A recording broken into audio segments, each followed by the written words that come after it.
Hey coaches, this is Coach Sheffer from Obsessed with Offense, and I wanted to ask you a question. Do you have a one play in your offense where you as an offensive coach inside of your offensive system, do you have that one play that says to the other team, you better man up and come at us with everything you got because we're going to show you how tough we are? Okay? Some people, it might be the power play. A lot of spread guys, it might be the inside zone, might be your zone read. It Wing T guys is probably your buck sweep or your trap play, or sometimes the down play. Whatever that play is, okay, it doesn't matter what it is. You have to have one play in your offensive system where you're saying, "Get ready because we're coming at you." All right. And for me, if I was running an offense, that play would be the wedge play. Now, just a couple things about the wedge play here. Now, the traditional wedge play, or what many people think about the wedge play, when they hear this, they think probably double wing, and they probably think youth football. Yes, that is true. That's where you mostly see it. But I believe that the wedge play is not just for you. But most commonly it is run out of this double wing formation that we have here. Um, and so other old school offenses like double wing, single wing, very very good offense. Wing T, flex bone offenses sometimes use this play. Just a quick side note: single wing. If you don't know what it is, please research it. It is a very old school offense. They ran it way back in the early 1900s, and it has started to make a comeback. There are single wing principles within most people's Wildcat offenses. There's a school here in Virginia um, that is running the single wing, and they are scoring anywhere from 50 to 60 points a game, undefeated and in playoffs, ranked in the state. It's not old school. It's not just old school. It's not an antiquated offense anymore. But back to the wedge play. So the blocking scheme for the wedge play. Basically, what you do, you pick a point man, usually the center. It's most common to be the center, and you tell the rest of the O line, and this is how I teach it. Think of like a flying V formation. You see the geese in the sky; they're in the flying V formation. And what I tell my linemen to do, everyone but the center, I tell my linemen, if let's say you're the right guard, you're going to take your left arm, you're going to get like a chicken wing, put your shoulder down, put your head down, get into the center's hip, the point man's hip. And if you're the left tackle, you're doing the same thing to that guard. Um, and so you end up forming this V formation, this little wedge. That's why it's called the wedge play. Now, and then you tell them to drive. Don't let anybody penetrate through that wedge. Now, the most common in the double wing offense, the most common wedge play is the quarterback wedge. It's a lot of people will use this as a goal line play for QB sneak. Personally, I prefer to run it with a fullback, usually with some kind of motion, some kind of other play action going on here. So another variation I like to. So if you can see here, I have the fullback is getting the ball. The wing on the left-hand side is motioning in kind of a rocket toss motion or a toss motion. And the quarterback is reverse pivoting, handing it to the fullback, keeping the ball close, handing it to the fullback, and then continuing with that pitch motion as if he was pitching it to the running back, because the toss play is a big play in the double wing formation.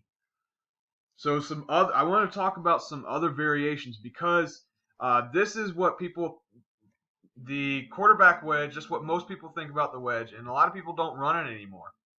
Not as many people as you think, but then again, a lot of more people than you do think actually run it.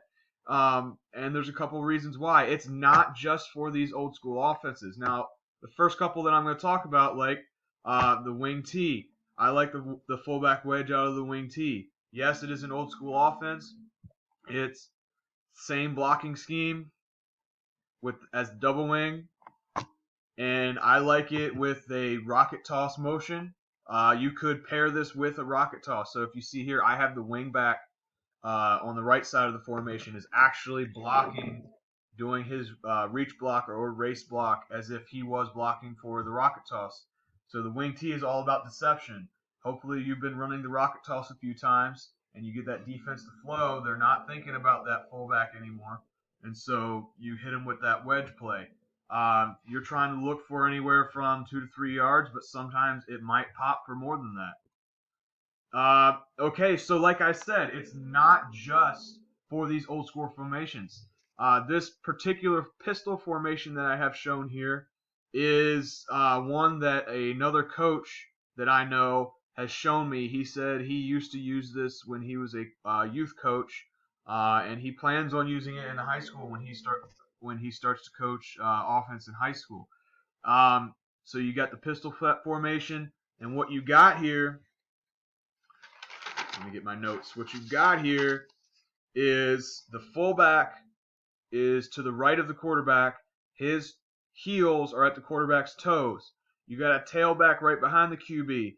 And this is, I would call this maybe a heavy pistol right heavy, something of that nature, a pistol wing heavy, something like that. There's a wing on the right side here. And so what I would do, the same blocking scheme. Okay, same blocking scheme. I'm just going to show this here. So what would happen and what he did is he would have the ball snap. The quarterback would hand it to the fullback. The tailback behind the QB would get behind that fullback as the fullback got into that wedge pocket, and he would push. That's legal now. At least as I understand it, it is legal now to do that. I apologize if these lines look like a little kid drew them. I drew them with my finger on my touchscreen computer, so not the best of artists here. This quarterback here, it looks like it's a reverse pivot. You don't have to reverse pivot, but I would go with some kind of boot motion, even if he's handing it, boot motion to try to keep the corners and the people on the edge from penetrating. Now, once those guys start to penetrate it, I would say use this as a short yardage formation, and then if you're on the goal line and they start penetrating and they're not looking at that quarterback anymore, I would throw in this play action pass here. Still kind of have that wedge formation going on, but don't have the offensive line go as far in so they don't get flagged. Have the tight end on the left side here drag over, and then have the wing. I would have the wing on the right hand side. I would have him do kind of a post or corner route. I think that's a corner route. And then have the other tight end on the right-hand side do a little flat motion. That's what I would do in this formation with that wedge play and that play action. Another way you could do it, and one that I actually have seen, I've seen some colleges do this, is they'll come out in some kind of pistol diamond formation, and I would call this heavy. You got the two tight ends. You got three running backs and a quarterback, and then so it looks like a diamond. And I would have those tailbacks or those running backs on the sides of the quarterback. Again, I would have them with their heels at the quarterback's toes. And instead of running this with a fullback, I would run in this particular formation. I would run with the quarterback if you feel comfortable enough to send your quarterback up into the teeth of the defense. And this is basically how I would teach it. I would teach all of the linemen, including the tight ends, to do that wedge play, and I would have these two running backs to the sides of the QB. I would have them go out, and I would have them do this so that they could cut off any of that outside rush, because if defenses start to get smart, they see you're running these formations and you're probably running wedges.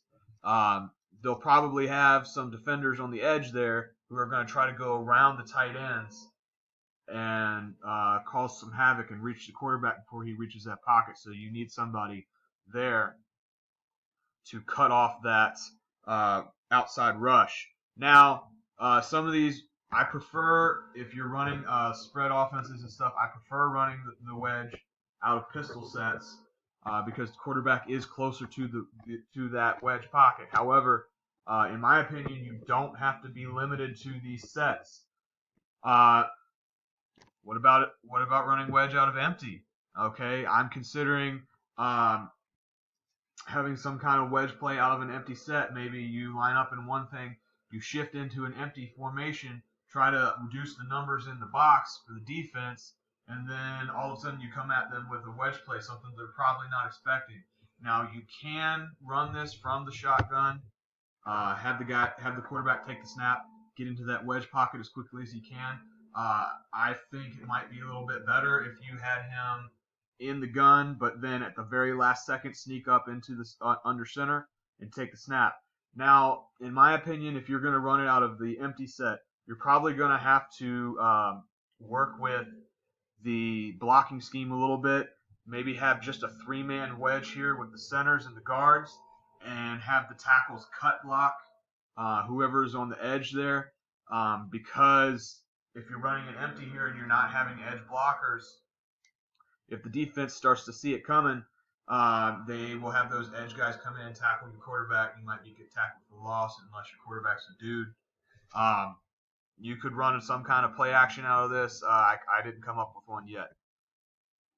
So one thing that I did come up with on my own, I called this Packer. I called it Packer because they're the cheeseheads and their cheeseheads are wedges, and so I called this Packer F Wedge.